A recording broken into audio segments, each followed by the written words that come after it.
رزق نیک اولاد بھی ہوتی ہے، رزق زندگی کا مصائب سے محفوظ رہنا بھی ہوتا ہے۔ تو رزق تو بے تحاشا زاویوں سے ہوتا ہے، اس لیے ضروری نہیں جس کے پاس دولت ہے تو آپ سمجھیں اس کے پاس بہت رزق ہے، رزق کی برکت نہیں ہے تو سمجھیں کہ یہ رزق نہیں ہے، یہ تو اس کے پاس مصیبت ہے۔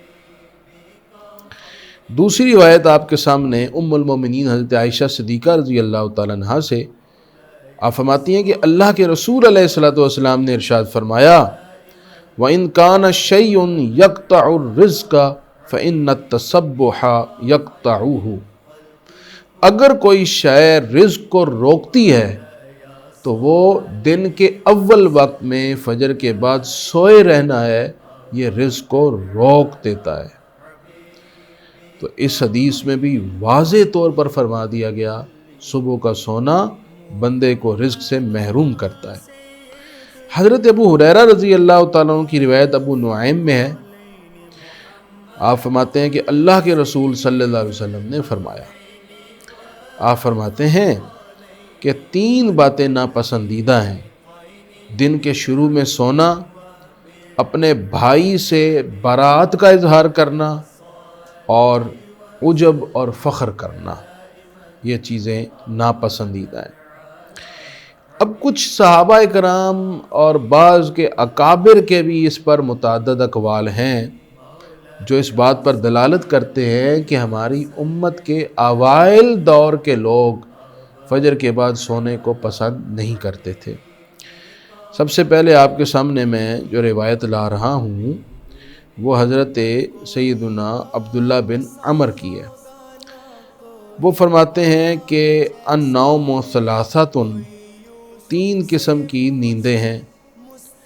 ایک ہے نماز فجر کے بعد کی نیند، آپ فرماتے ہیں کہ یہ جو نیند ہے خرقن، یہ نیند جہالت ہے۔ اوسطہ خلقن، ایک ظہر کے بعد قیلولہ کرنا ہے، یہ اچھی عادت ہے۔ وآخرہ حمقن، اور عصر کے بعد سونا یہ حماقت ہے۔ فجر کے بعد سونا جہالت، قیلولہ کرنا اچھی عادت، اور عصر کے بعد سونا حماقت، یہ ان حضرت عبداللہ بن عمر کا فرمان ہے۔ حضرت زبیر بن عوام رضی اللہ تعالیٰ عنہ اپنے بیٹوں کو صبح کے وقت سونے سے منع کیا کرتے تھے، یہ روایت بھی موجود ہے۔ اور عبداللہ بن زبیر رضی اللہ تعالیٰ عنہ سے ایک اور روایت ہے جو شرح مشکل الآثار میں موجود ہے۔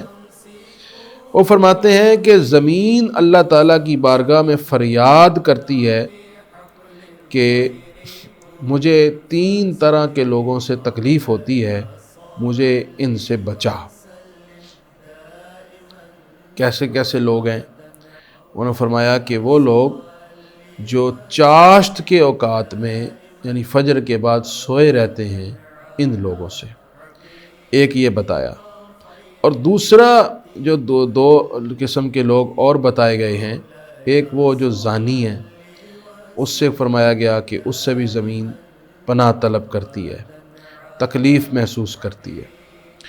حضرت عبداللہ بن عباس رضی اللہ تعالیٰ عنہ کی روایت ہے، آپ فرماتے ہیں اذا صلیتم الفجر فلا تناموا عن طلب رزقکم، کہ جب تم فجر کی نماز پڑھ لو تو اس وقت مت سو، کیونکہ اس وقت رزق تقسیم ہوتا ہے، اور تم اس وقت سو کر رزق لینے والوں میں سے شامل نہ ہو کر غفلت کا اظہار مت کرو۔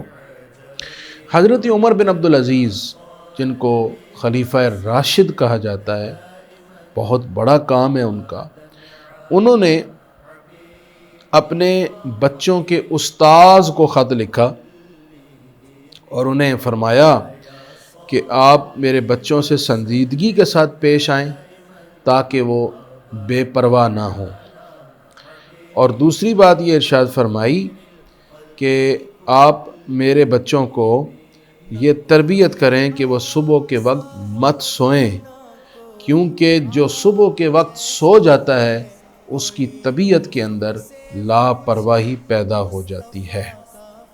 حضرت علقمہ بن قیس جو تابعی ہیں، ان کی بھی ایک روایت، ان کا ایک فرمان ہے، وہ میں آپ کے سامنے پیش کرتا ہوں۔ یہ شعب الایمان کے اندر امام بہقی نے نقل کیا ہے۔ آپ فرماتے ہیں کہ ان الارض تعج الی اللہ من نومۃ العالم بعد صلاۃ الصبح، فجر کی نماز کے بعد عالم دین کے سونے سے زمین اللہ کے حضور شکایت کرتی ہے کہ یہ فجر پڑھ کے سو جاتا ہے۔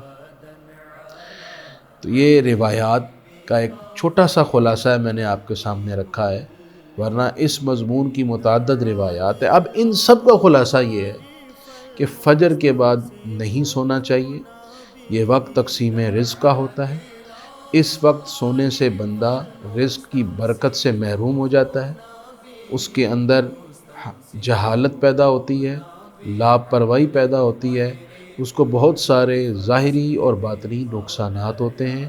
اپنی عادت بنائیے، فجر کی نماز پڑھیں، اذکار میں مصروف رہیں، جب سورج نکل آئے اشراق پڑھ کے پھر آپ چاہیں تو آرام کیجیے۔